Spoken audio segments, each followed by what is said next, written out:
Lagi ka bang absent? Baka hindi na yan self-care. Nagiging red flag ka na. Employee behavior and attitude issues sa workplace. Yes, importante ang pahinga. Yes, may karapatan kang mag-leave. Pero kung halos every week may emergency ka at si HR na din mismo ang naghahanap sa'yo, Diyos ko day, we have a problem. Absenteeism hurts the whole team. Yung workload mo, napapasa sa iba. Yung momentum ng team, nabibitin. Yung tiwala sa'yo, unti-unti nang nauubos. Pero teka, hindi naman lahat ng absent ay tamad.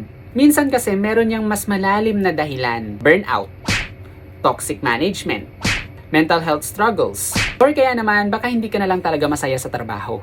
Importanteng alamin, nagpapahinga lang ba ako o nagtatago na ako? Kung empleyado ka, be honest. Kung manager ka, be observant. Kung madalas nang wala si employee, wag agad-agad husgahan. Check in, not just call out. Follow for more.